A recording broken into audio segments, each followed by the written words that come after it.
فاروق اعظم مظہر جاہو جلال، جن کی ہیبت سے ہے اب تک کفر و باطل پر ملال، غیرت دین پیمبر باعث اوج کمال۔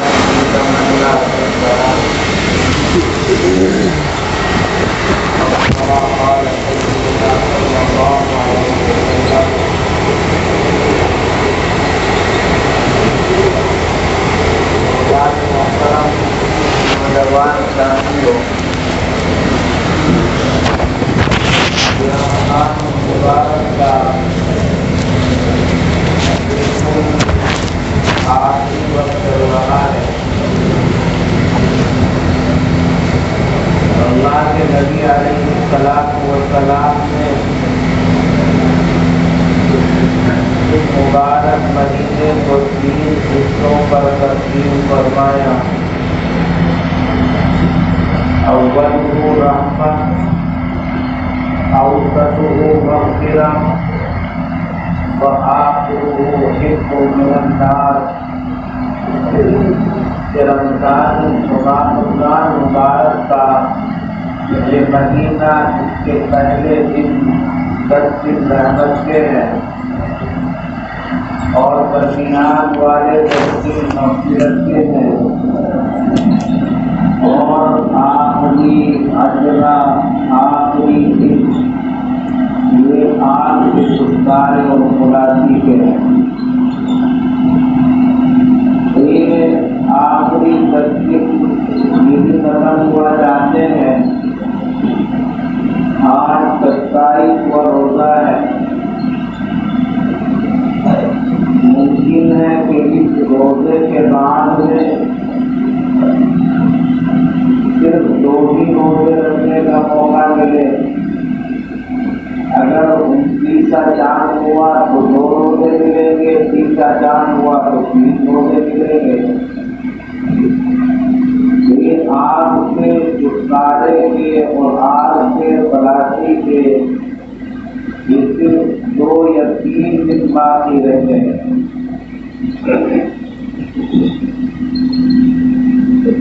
ان بچے ہوئے ایام کے اندر ہمارے لیے ضروری ہے کہ ان ایام کی، ان بچے ہوئے اوقات اور لمحات کی قدر کریں۔ یہ رمضان کا اخیر جمعہ ہے، جسے الوداعی جمعہ کہا جاتا ہے، یعنی رمضان کو رخصت کرنے والا جمعہ۔ الوداع کے معنی آتے ہیں کسی کو رخصت کرنا۔ اس رمضان کو رخصت کرنے والا جمعہ ہے کہ جمعے کے بعد رمضان کا کوئی جمعہ نہیں آئے گا۔ میرے بھائیوں بزرگوں، یہ جو ہمارے اوقات رمضان کے گزرے، ہر ایک آدمی جانتا ہے کہ غفلت کے ساتھ، لاپرواہی کے ساتھ اور ناقدری کے ساتھ گزرے۔ دنیا داروں کا تو پوچھنا ہی کیا ہے، جو اپنے آپ کو دیندار سمجھتے ہیں، اور ہم جیسوں کو لوگ تو دیندار سمجھتے ہیں۔ ہم جیسے لوگ بھی رمضان مبارک کے اوقات اور لمحات کی قدر نہیں کر پائے، اور یوں ہی غفلتوں کے ساتھ، سستی اور کاہلی کے ساتھ پورا مہینہ گزار دیا۔ اللہ تعالیٰ ہماری غلطی اور کوتاہی کو معاف فرمائے۔ بزرگان محترم، مجھے اس وقت میں خاص موضوع پر گفتگو کرنی ہے، اور وہ خاص موضوع یہ ہے کہ اللہ تبارک و تعالیٰ نے اس انسان کو پیدا فرما کر اس کے دل کے اندر گناہ کی باتوں کو بھی پیدا کیا اور نیکی کی باتوں کو بھی پیدا کیا۔ اللہ پاک نے قرآن کے اندر فرمایا فَأَلْهَمَهَا فُجُورَهَا وَتَقْوَاهَا، اس کو اللہ نے پیدا فرمایا اور پیدا فرما کر اس کے اندر نیکی کے جذبات بھی رکھے اور بدی اور برائی کا مادہ بھی رکھا۔ ایسی مخلوق کہ جس کے اندر اللہ نے برائی کا مادہ نہیں رکھا، برائی کا جذبہ ہی اللہ نے نہیں رکھا، وہ جماعت وہ مخلوق تو فرشتوں کی مخلوق ہے۔ اللہ نے انسان کو پیدا فرمایا جس کے اندر نیکی کے جذبات بھی ہوتے ہیں اور برائی کا جذبہ اور مادہ بھی اس کے اندر ہوتا ہے۔ اب وہ انسان کامیاب ہے جو بدی کے مادے کو، برائی کے مادے کو اپنے اوپر غالب نہ آنے دے، اور نیکی کا جو جذبہ ہے اس کو غالب کر کے اپنی زندگی اللہ کی فرمانبرداری میں گزارے، وہ انسان کامیاب ہے۔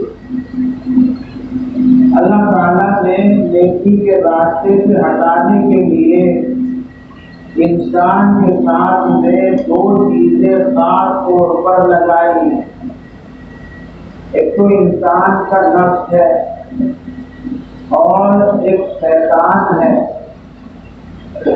انسان کا نفس انسان کو بھلے کام کی طرف نہیں جانے دیتا،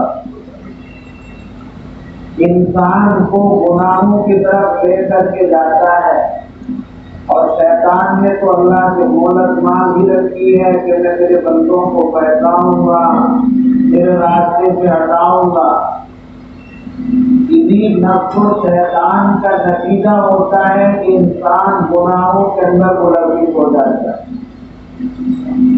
یہ رمضان مبارک کا مقدس مہینہ آپ حضرات نے کتابوں میں پڑھا سنا کہ اس مبارک مہینے کے اندر اللہ پاک سرکش شیاطین کو قید کر دیتے ہیں، جس کی وجہ سے سرکش شیاطین انسان کو بہکانے میں اور انسان کو گناہوں کی طرف لے جانے میں کامیاب نہیں ہوتے، مگر انسان پھر بھی مبارک مہینے بھی گناہ کرتا ہے۔ گناہ کرنے کی وجہ ایک تو یہ کہ نفس کو اس کا قید نہیں ہوتا، نفس تو آزاد رہتا، نفس کی وجہ سے گناہ کرتا ہے انسان۔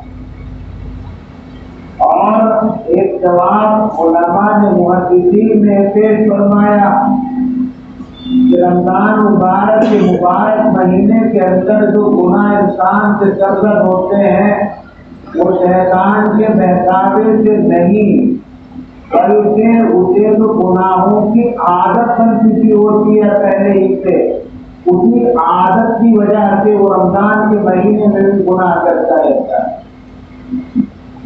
بہرحال انسان سے گناہ ہو جاتا ہے، اور انسان سے گناہ ہو یہی انسان کی خاصیت ہے، اور یہی انسانیت کا کمال بھی ہے کہ انسان سے گناہ ہو۔ اس لیے کہ حدیث پاک کے اندر اللہ سبحانہ و تعالی نے ارشاد فرمایا، اللہ کے نبی علیہ السلام کا فرمان ہے کہ اگر انسان گناہ نہ کرے تو پھر اللہ تبارک و تعالیٰ کو ایسے انسان کی ضرورت نہیں بلکہ کوئی اور مخلوق پیدا کرے گا جو گناہ کرے، اس سے گناہ ہو۔ کیوں؟ اس کی وجہ یہ ہے کہ جب آدمی گناہ کرنے کا جذبہ ہی اپنے اندر نہیں رکھے گا تو اس کی جنگ نفس اور شیطان کے ساتھ کیسے ہوگی کہ اسے یہ کہا جائے، اس کے بارے میں فیصلہ کیا جائے کہ بھائی اس نے اپنے نفس کو ہرایا ہے، شیطان کو ہرایا ہے اور جنگ کے اندر کامیاب ہوا ہے، اس کامیابی کے نتیجے میں اسے جنت میں پہنچا دو۔ اللہ تبارک و تعالیٰ نے جو جنت ہمارے لیے رکھی ہے اسی نفس اور شیطان سے مغلوب کر کے نیکیوں پر آنے کی وجہ سے جنت رکھی ہے۔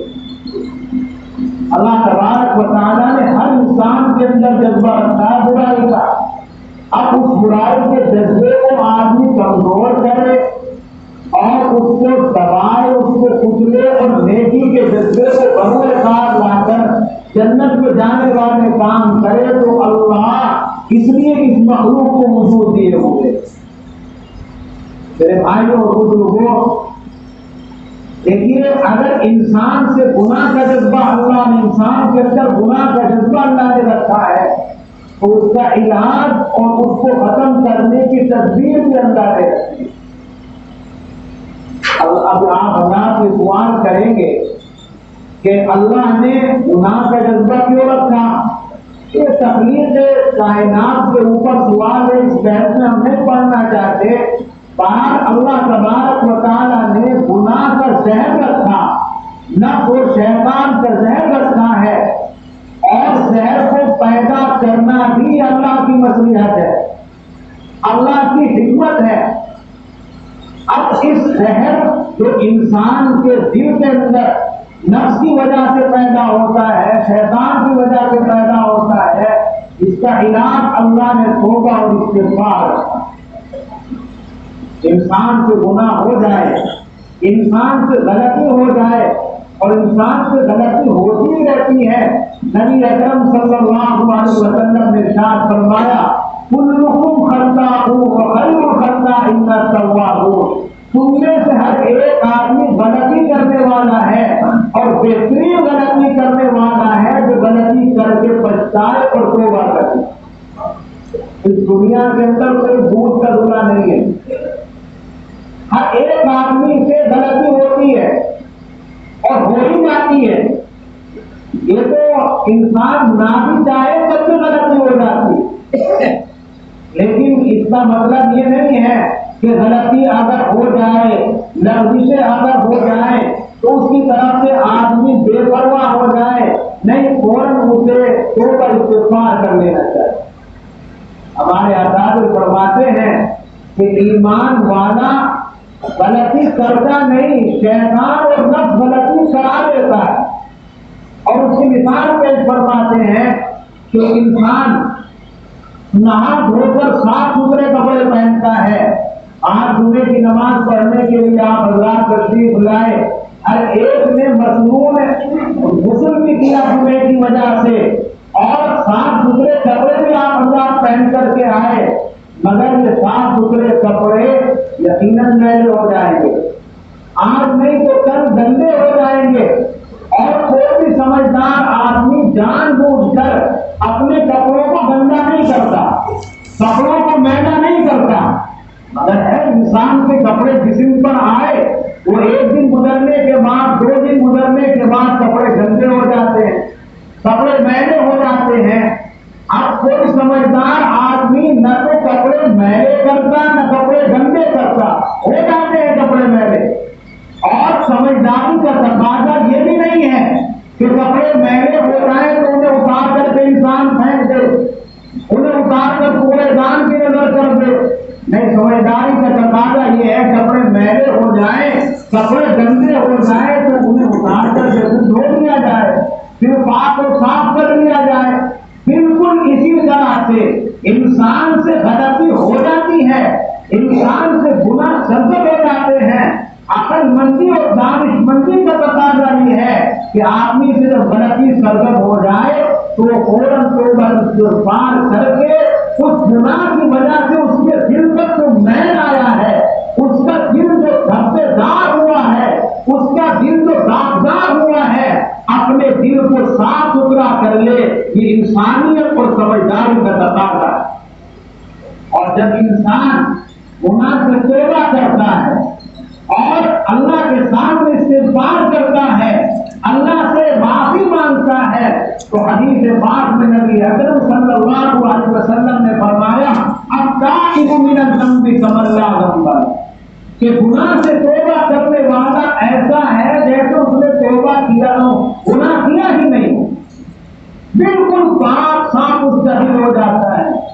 حدیث پاک کے اندر آتا ہے کہ اللہ کے نبی علیہ السلام نے اس مفہوم کو بیان فرمایا کہ جب کوئی بندہ گناہ کرتا ہے تو گناہ کرنے کے نتیجے میں اس کی فائل میں اس کے نام عمل کے اندر وہ گناہ بھی کیا جاتا ہے، اور جب وہ توبہ استغفار کر لیتا ہے تو صرف یہی نہیں کہ اللہ اس کے گناہ کو معاف کر دے، اس کی غلطیوں کو معاف کر دیتا ہو، نہیں، نام عمل سے بالکل اسے مٹا دیتا ہے، ختم کر دیتا ہے، اس کو بالکل ختم کر دیتا، اس کا نام و نشان باقی نہیں رہتا۔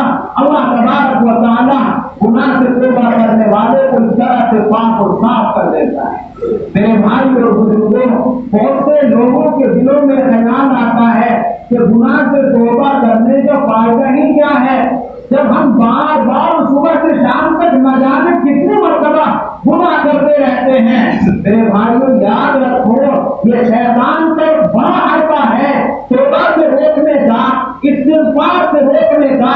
ایک سمجھدار آدمی آج تک کپڑے پہننے بند کر دیے کسی نے کہ وہ کپڑے جسم پر میلے ہو جاتے ہیں، نہیں، آدمی کپڑے پہنتا ہے، میلے ہوتے بار بار ہوتے ہیں، بار بار ہو کر میں استعمال کرتا ہے، بالکل اسی طرح سے اس دل کا حال ہے، گناہ کی وجہ سے گندا ہو جاتا ہے، مگر ہم عقل مند آدمی کو چاہیے کہ اس گندگی کو دور کرنے کے لیے جس طرح سے وہ آج کے کپڑے کو دھو کر پہنتا ہوا نہیں کرتا، توبہ استغفار سے بھی اپنے آپ کو مایوس نہ کرے، بلکہ ہمیشہ توبہ استغفار کرتا ہے۔ توبہ اور استغفار یہ دو جملے استعمال ہوتے ہیں، میرے بھائیوں دونوں کے درمیان فرق ہے۔ توبہ اس کا مطلب تو یہ ہے، توبہ کے لیے تین چیزیں شرط ہیں۔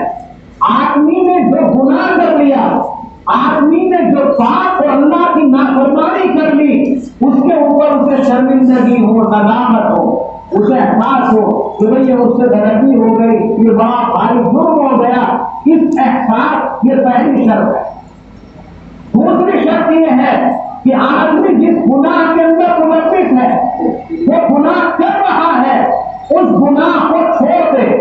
مثلا کوئی آدمی جوا کھیل رہا ہے تو جوا کھیلنے پر اسے ندامت بھی ہو، اسے شرمندگی بھی ہو، اور اس عادت کو چھوڑ دے، ترک کر دے، توبہ کے لیے دوسری شرط ہے۔ اور تیسری شرط یہ ہے کہ وہ اس عمل کے نہ کرنے کا پکا ارادہ کر لے۔ پکا ارادہ کرنے کا مطلب یہ نہیں ہے کہ آدمی نے پکا ارادہ تو کر لیا، عزم تو کر لیا، لیکن پھر بھی اس سے وہ گناہ ہو گیا، تو ایسا نہیں ہے کہ اس کے عزم کے اوپر فرق آئے گا، توبہ کے اوپر فرق آئے گا۔ اول مرحلے میں آدمی کو یقین کام کر لینے چاہیے کہ گناہ اس سے سرزد ہو رہا ہے یا ہوا ہے، اس پر ندامت ہو، شرمندگی ہو، پشیمانی ہو، اس گناہ کو چھوڑ دے اور آئندہ نہ کرنے کا عزم کر لے، اور اس کا نام توبہ ہوتا ہے۔ آدمی سے پھر گناہ ہو جائے، پھر توبہ کر لے، تو توبہ کے لیے تین شرطیں ہیں، پشیمانی ہو، نہ کر آدمی کا سخت ہو، اور آدمی کا نہ کرنے کا عزم ہو، اور استغفار کے لیے اس طرح کی کوئی شرط نہیں ہے۔ استغفار کے لیے نہ تو پشیمانی کی شرط ہے اور نہ ہی گناہ کو بعد میں گناہ ایسے ہوتے ہیں توبہ نہیں ہے، توبہ کی شرط نہیں اور اس کے لیے کیا طریقہ ہے؟ اس کے لیے شریعت میں استغفار کا طریقہ رکھا ہے کہ اللہ سے معافی مانگتا رہے، اللہ سے معافی طلب کرتا رہے، انشاءاللہ استغفار کے نتیجے میں ایک نہ ایک دن وہ گناہ کو چھوڑنے والا ہو جائے گا اور متقی اور نیک بندوں میں شامل ہو جائے گا۔ میرے بھائی اور بزرگوں، جو آدمی توبہ کرتا ہے، گناہ کرتا ہے، گناہ کر کے پھر توبہ کر لیتا ہے، پھر اس سے غلطی ہونے کے امکان ہوتے ہیں، تو اللہ کی خاص نظر رحمت اس پر ہوتی ہے۔ میرے بھائیو یاد رکھو کہ گناہ نہ کرنا یہ میں نے بات کیا کہ فرشتوں کی ذمت ہے، انسانوں کا خاصہ تو یہی ہے کہ اس سے گناہ ہوتے ہیں، گناہ سے توبہ کرنے والا یہ بہت قیمتی انسان ہوتا ہے اور اللہ کی نظر میں خاص طور پر ہوتا ہے۔ جب نوجوان ایک جگہ پر کھڑے ہوئے تھے، وہ آپس میں بحث کر رہے تھے، آپس میں جھگڑ رہے تھے اس بات کو لے کر کہ جس سے گناہ نہ ہو اللہ کے نزدیک کو پسندیدہ ہے، یا گناہ کر کے جو توبہ کر لے وہ اللہ کی نگاہ میں زیادہ پسندیدہ ہے۔